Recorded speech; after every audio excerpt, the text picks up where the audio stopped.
In January 1998, in Kougja, Quebec, the elders and parents of children had a national conference.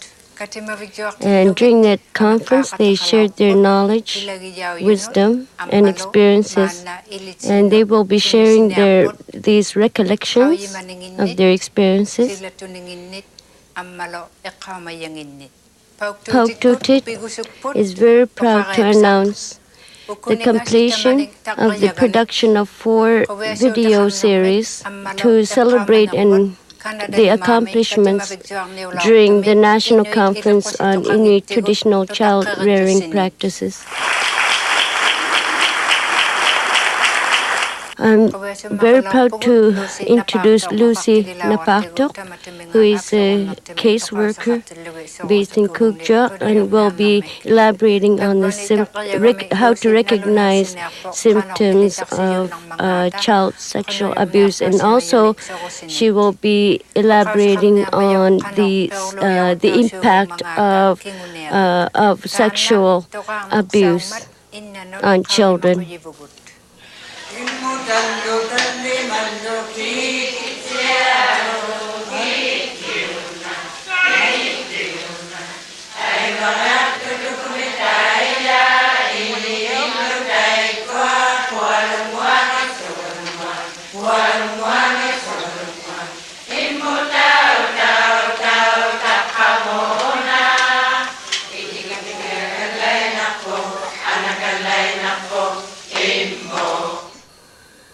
This area is a very heavy subject we will be dealing with, and this subject and the areas that we'll be expressing or sharing will not be coming from us ourselves, because we have one mandate alone. We share that goal to have a life that is lighter.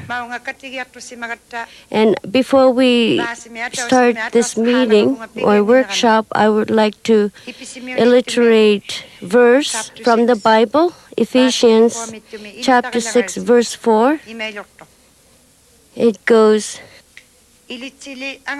"You parents that have children, do not deliberately anger your children, so that your children will have moral or excellent values in life. Teach them your values and discipline them accordingly."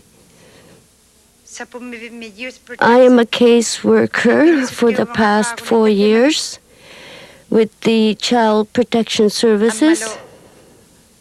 Also, my husband is a minister, so we work in both areas, both bridges, both cultures, at home with my occupation as well as at home.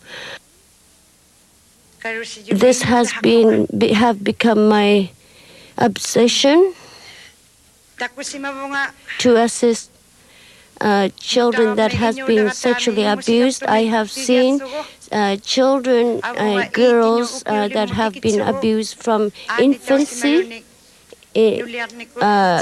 wrapped in blankets, to 80 years old women that have been raped or sexually abused. I have seen it myself, and I've heard of it myself, and what I will be expressing to you today will not only be coming from myself, but I will be assisted by my Lord, who I cannot function without Him. With His support, I have strength and the will to go on, because I'm the vessel, a tool, just like you are. You are a vessel to rectify the implications of child sexual abuse. In the past, and I'm expecting I'm expecting great miracles during this conference, because in the past I have seen miracles happen, that all the struggles have been cleansed, and people have been freed. I've seen it in past conferences, and it has happened time and time again. So I'm expect this during this conference, because this has been going on for generations, and it still is going on. We hear of it, we've seen it, we have heard rumors, and even children that are newborns can be sexually assaulted. And I have seen this myself, and I have recognized the symptoms myself with my own eyes. I have seen it. When an infant from newborn to a year old, in order to recognize the symptoms of sexual abuse, you can recognize them by assessing the genital areas. But if it's red and bruised, you can recognize the symptoms internally and externally. You can also, if they have urethra infection, you can tell the difference between the symptoms of urethra infection and sexually abused symptoms. And it's the same symptoms. They seem to be bruised and red, and if it's a boy, a male, can also be sexually abused in the anus. And if you would like, the symptoms of anal sexual abuse is that it's all red and bruised.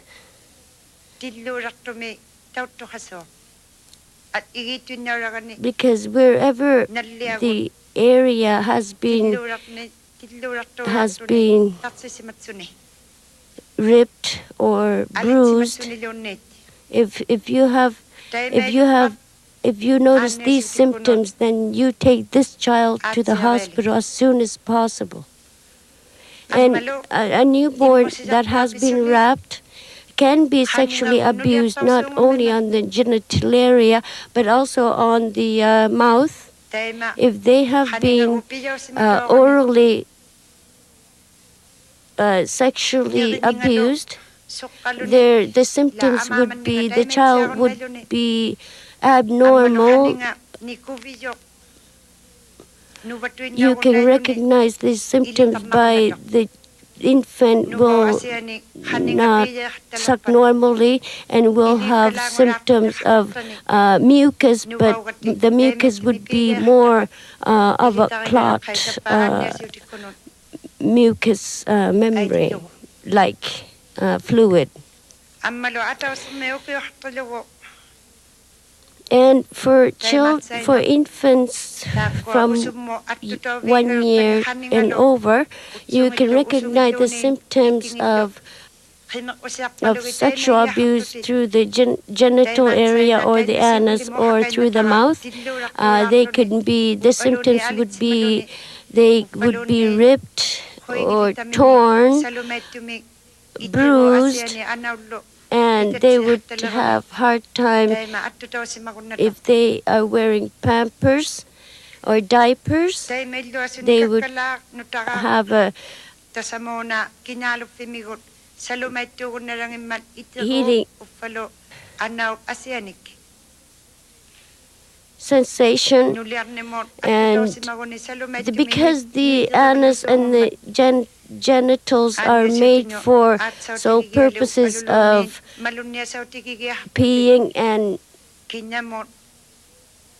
for waste products, then if it's used for another purpose, then it's liable to have another abnormal symptoms. So you can also recognize the child from the psychological impact of the sexual, if they have been sexually abused.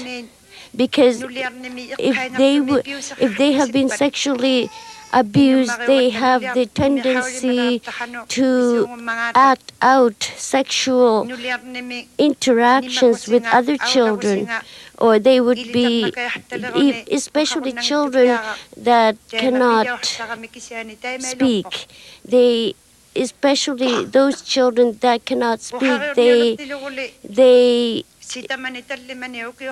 tend to act out sexual interaction.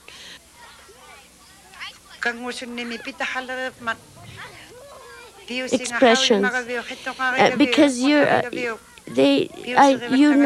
the best person as a parent, as a mother, as a father, as a grandmother. You are the right person, correct person to recognize the symptoms of your child or your grandchild, because you are the first person who knows the person, because especially children from age 4 to 5 years old, if they don't have any appetite and if they would like to sleep with their clothes on, if they don't want to bathe, if they don't want to undress, those are the symptoms, common symptoms of child that has been sexually abused, because even not only girls are sexually abused, and boys are sexually abused as well in their anus. And you can recognize the symptoms of reinforced or forced entry to those areas, because whenever a child has been sexually abused in those places, the symptoms of those aggressive marks from the pressure remain for the rest of their lives, and you can recognize them yourself.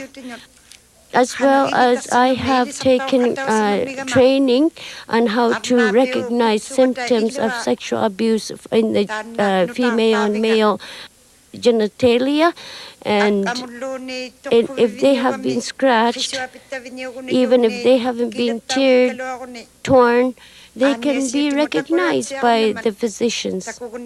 Even if you can't see them with your eyes, they can be recognized internally or externally by the physicians, because they would be marked for life if they have been torn or ripped during forced entry or child sexual abuse. If you recognize these symptoms, make sure that the child is taken to the nursing station or the hospitals. If you have seen this, do not be silent. You have to talk about it. You have to express your concerns on this issue. That's the only way to tackle this issue, because we cannot only talk about it, we have to share all these, work together with the RCMPs, also with the health caregivers, and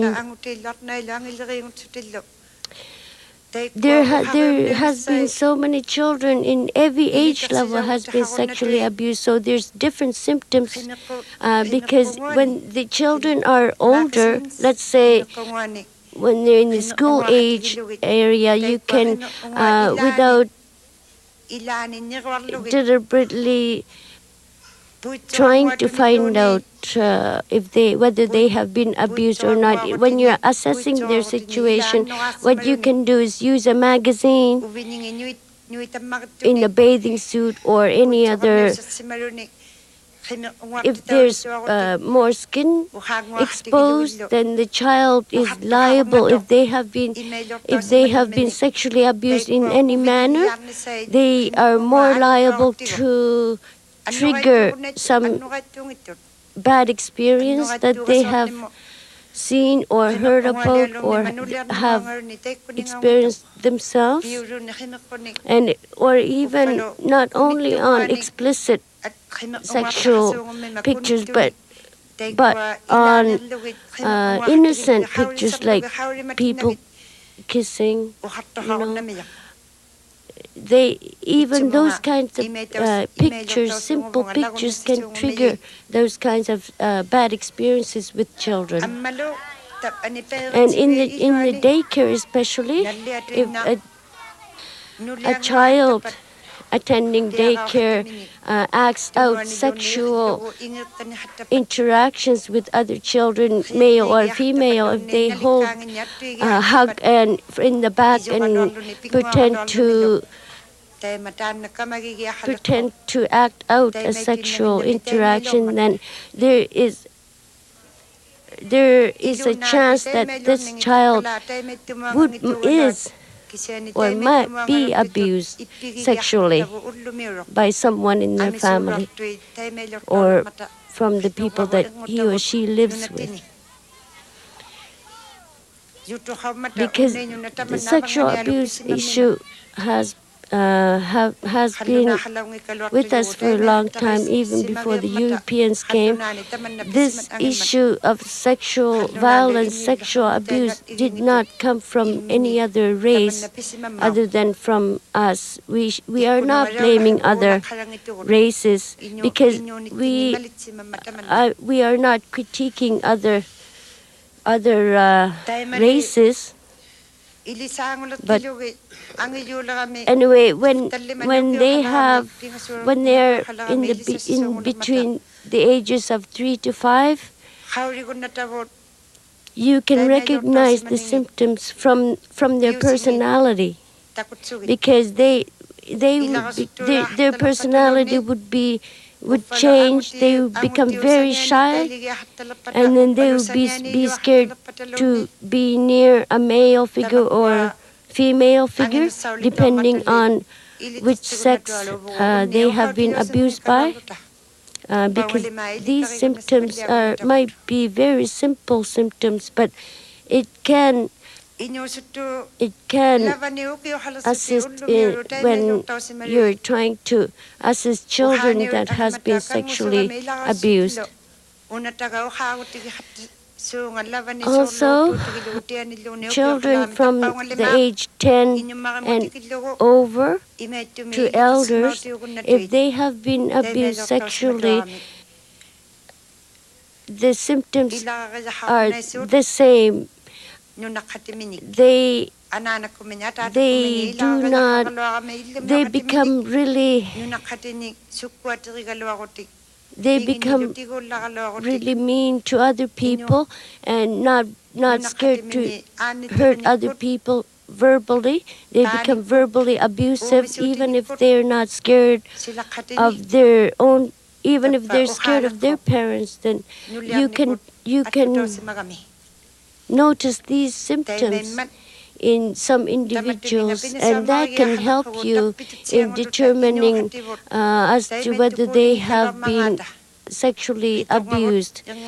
You can recognize your children, your grandchildren, if they have been sexually abused, because we need to rely on these symptoms and perhaps developing a network so that we can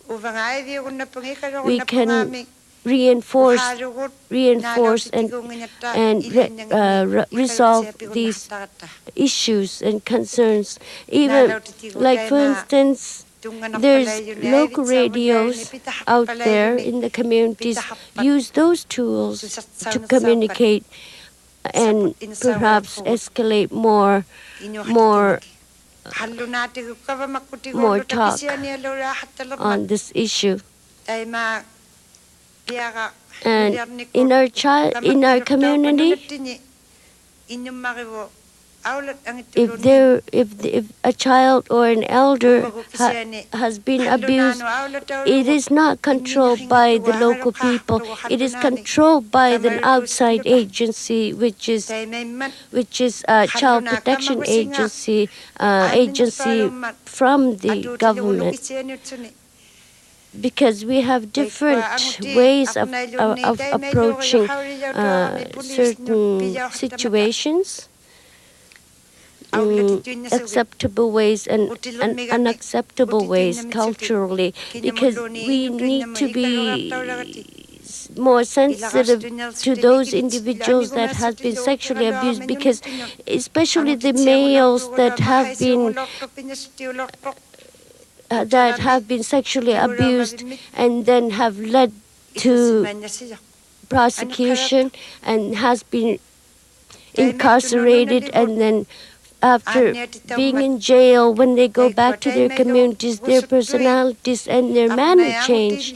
Instead of before they went to the corrections, they were more outgoing, more hunters, more involved. But when they come back, they only stay indoors, and that cultural sensitivity is broken, because they change because of these experiences. Even if they're not helped, if they're not counseled, all these people will keep going back and forth to the corrections and jails, because we have dealt with these issues in the past. We can rely on our grandfathers' tools or knowledge. For instance, in the past, what they have done, our way as Inuit way, is when you hear about it, rumors or otherwise, go directly to that person or to these people and solve it there, right then and there, with the people involved, consisting of people involved. This is our way as Inuit, but that is an unacceptable way in a Kallunak way. But if we would agree, unity is very strong, can make us really, we can reinforce our integrity as Inuit people, if we can,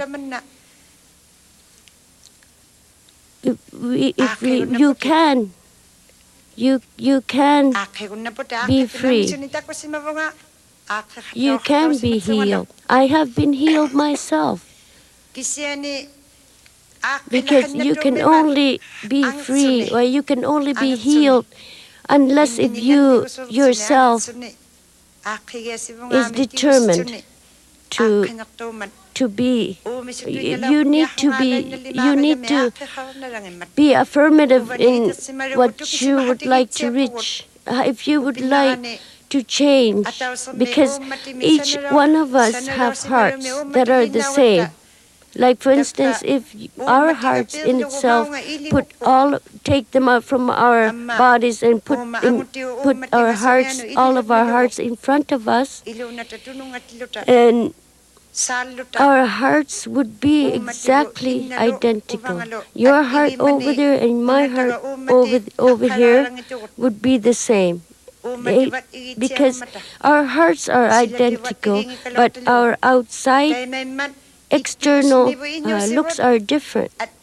Every person is a good person. Every person is equal, and every person makes a mistake. Only one person can never make a mistake, which is Jesus. Whether you're a religious person or not, you're still equal. You're a human being. There's no person better than you or lower than you. We're all the same, equal. And have that mode and express your concerns, and feel free to share your experiences with the group. And if you can give a tool to solve and in the quickest manner to heal such impact coming from sexual abuse, then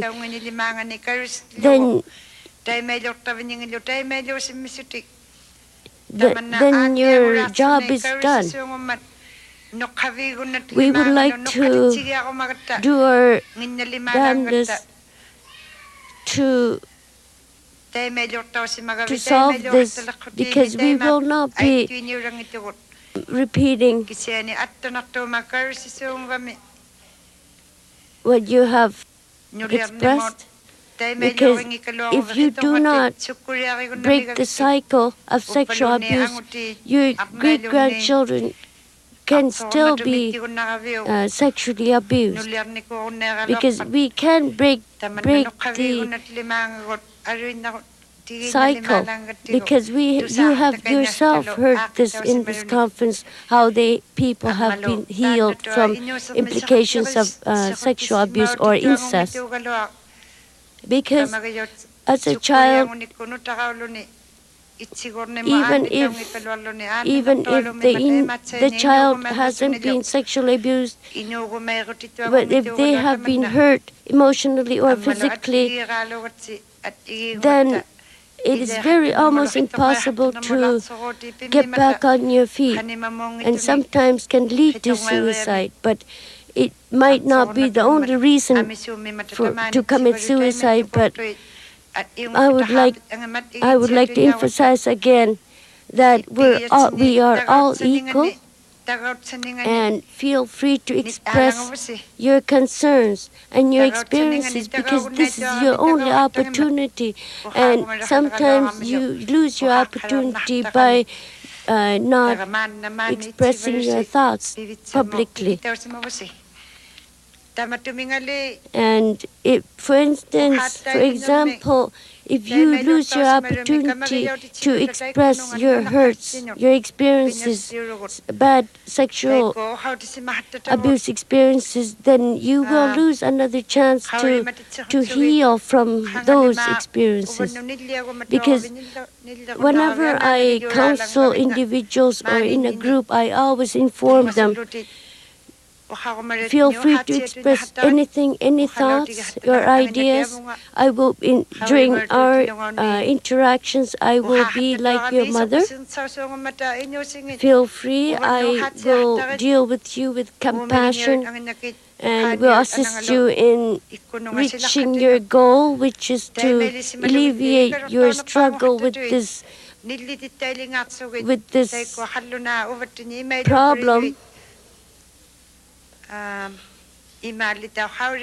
Because as Inuit, we have our own way of healing practices or healing relations. Because as Inuit, we have different views or different values or principles in comparison to non-Inuit customs. But feel free to express your thoughts. We can be healed.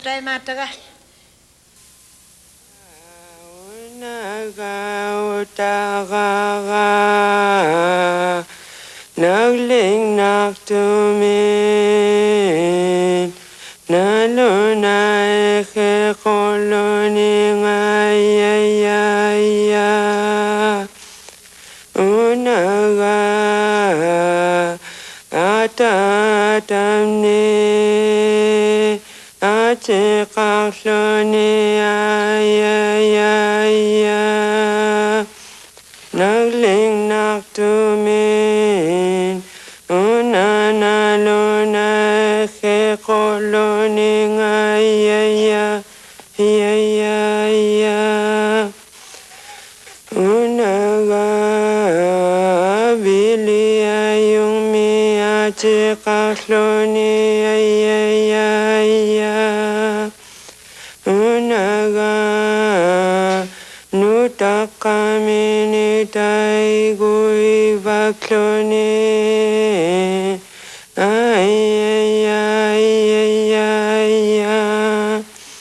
unaga nutakamini ata